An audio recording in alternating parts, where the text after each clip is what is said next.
ሰላም ጤና ይስጥልን ውድ የፈጣን ዜና ቤተሰቦች፣ ዛሬ በዓለም ዙሪያ መነጋገሪያ የሆነውንና መካከለኛው ምስራቅ ወደ ለየለት ጦርነት እየገፋፋ ያለውን ወቅታዊ ሁኔታ ይዘንላችሁ ቀርበናል። አሜሪካ በእጇ ያለው የጦር መሳሪያ ክምችት በአንድ ሳምንት ውስጥ ሊያልቅ እንደሚችል የቀድሞ የሲአይኤ ተንታኝ ላሪ ጆንሰን ይፋ አድርገዋል። በሌላ በኩል ኢራን የአሜሪካን ኩራት የሆነውን ኤፍ-35 ጀት መታ መጣሏን ስታስታውቅ፣ እስራኤል ደግሞ በኢራን የኒውክሌር ጣቢያዎች ላይ ጥቃት ሰንዝራለች። የሳይበር ጦርነቱም ቀጥሏል። 22 ቴራባይት ምስጢራዊ መረጃዎች ተዘርፈዋል። ዛሬ እነዚህና ሌሎች ወሳኝ ጉዳዮችን በዝርዝር እንመለከታለን። እስከ ፕሮግራማችን ፍጻሜ ድረስ አብራችሁን ቆዩ። ለቻናላችን አዲስ የሆናችሁ ሰብስክራይብ በማድረግ ቤተሰብ ይሁኑ።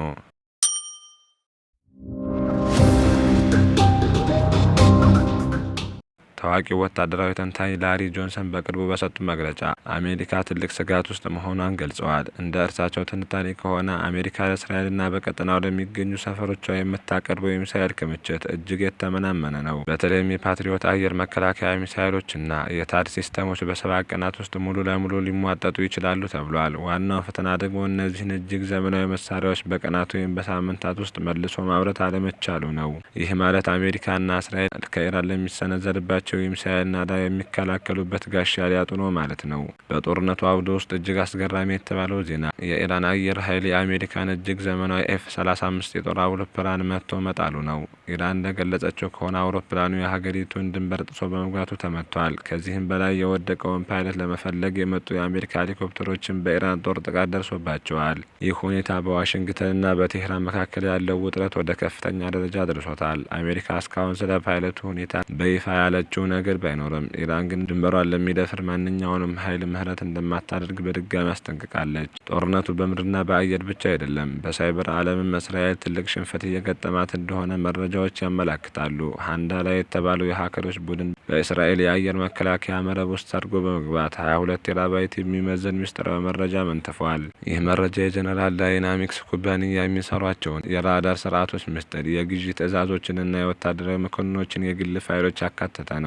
ሀከሮቹ መረጃውን ለኢራን አሳልፈው መስጠታቸውን ገልጸዋል። ይህ መረጃ ኢራን የእስራኤልን የራዳር ስርዓት በቀላሉ እንድታውቅና ሚሳኤሎቿን ያለምንም እንቅፋት እንድታስወነጭፍ በር ይከፍትላታል። ፕሬዝዳንት ዶናልድ ትራምፕ በሰጡት መግለጫ አሜሪካ በኢራን ላይ ጠንካራ እርምጃ ለመውሰድ ዝግጁ መሆኗን ተናግረዋል። ኢራንን እየሰባበርን ነው ያሉት ትራምፕ በቀጣይ ቀናት በኢነርጂ እና በመሰረተ ልማት ተቋሞቻቸው ላይ ጥቃት እንደሚፈጸም ዝተዋል። ይሁን እንጂ የኢራን አብዮታዊ ዘብ ቃል አቀባይ ብርጋዴር ጀነራል ኢብራሂም ዞል አጋሪ ለትራምፕ የሰጡት ምላሽ አስደንጋጭ ነበር። እመኑኝ መግባት እንደ መውጣት ቀላል አይደለም ያሉት ጀነራሉ የአሜሪካ እግረኛ ጦር የኢራንን ምድር ለመርገጥ ካሰበ አንዳቸውን በህይወት እንደማይመለሱና ቤተሰቦቻቸውን ተሰናብተው እንዲመጡ በቁጣ ተናግረዋል። ሌላው ትልቁ ስጋት የሆርሙዝ ሰርጥ ነው። ኢራን በዚህ መስመር በሚያልፉ የነዳጅ መርከቦች ላይ በእያንዳንዱ በርሜል $1 ታክስ ለመጫን ማሰቧ ተሰምተዋል። ይህ ከሆነ ኢራን በቀን በሚሊዮኖች የሚቆጠር ዶላር ገቢ የምታገኝ ሲሆን የዓለም የነዳጅ ዋጋ ግን ሰማይ ይነካል። አሁን ላይ በዓለም ገበያ አልሙኒየም ዋጋ በ10 በመቶ ጨምሯል።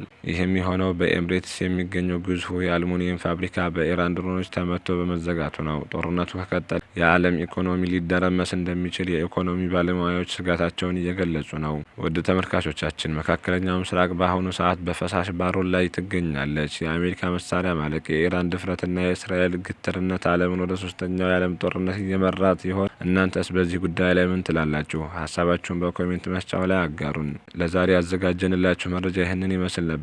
ቪዲዮውን ከወደዳችሁት ላይክ ማድረጋችሁን አትርሱ። በቀጣይ በሌላ ወቅታዊ መረጃ እስከምንገናኝ ሰላም ቆዩልን።